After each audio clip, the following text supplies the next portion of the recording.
La Fédération des associations des ressortissants de l'ère culturelle à Diatado compatit aux douleurs que vit la famille à Sampon suite au décès du sage Léonide à Sampon. Ce jeudi, une délégation conduite par le président de la dite fédération est allée présenter ses vives condoléances aux enfants du défunt. Une démarche qui mérite d'être menée, a déclaré Basile Sonunameto, qui selon lui considère le regretté disparu comme le père de tous les Tadovi vivant à Parakou. Nous sommes venus présenter les condoléances de toute la fédération à Diatado à Parakou à la famille à Sampon.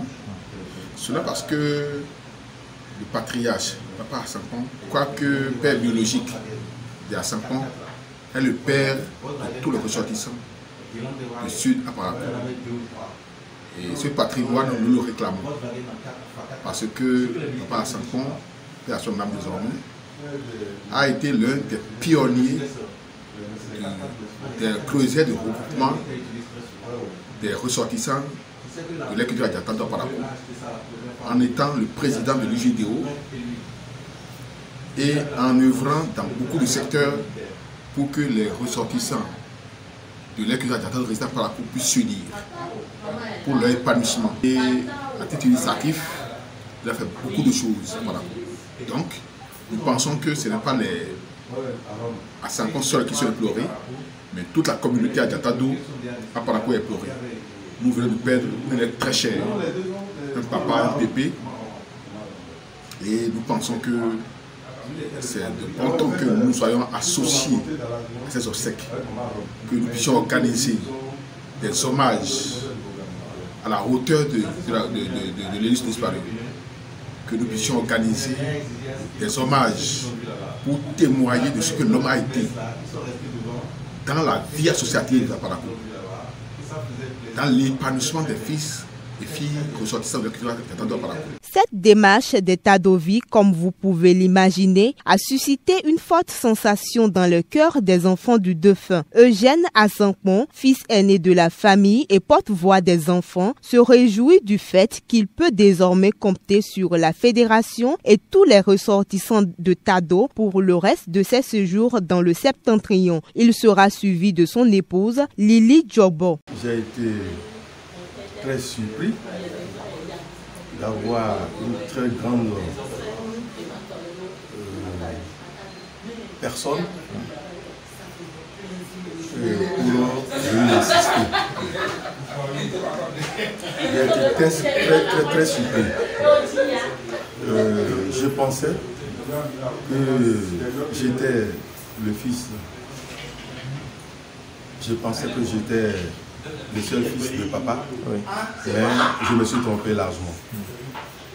Quand j'ai vu cette délégation arriver, je me suis dit, alors là, il faut que je me détrompe. Papa a tous les fils de tous les ressortissants venant du sud. Parce que je ne m'attendais pas. Ils m'ont remonter le moral. Ils m'ont appris une très bonne leçon pour dire que tu n'as pas seul le papa. Ton papa, c'est notre papa. Je ne saurais manifester ou exprimer la joie qui nous anime de recevoir la famille. Nous sommes comblés de cette visite. On sent que c'est notre papa à nous tous. Feu Léonide à Sampon a rejoint le Père Céleste le 17 septembre dernier dans sa 90e année. Il sera inhumé dans son village natal à Ouida. Mais le programme des obsèques démarre ici à Parakou par une grande veillée à son domicile le 7 octobre. Le sort a décidé autrement. Papa a passé tout son temps au nord ici, mais malheureusement il est mort rapidement. On était contraints à faire ses obsèques au sud. Je m'en vais vous dire que lui-même l'avait prédit, il avait dit s'il ne mourrait jamais, qu'il ne tarde point de l'enterrer au meilleur délai. C'est pour cela nous avons mis la date au 14 octobre. Donc d'ici 2 semaines. On va l'enterrer. Le 16, on va faire la 8e.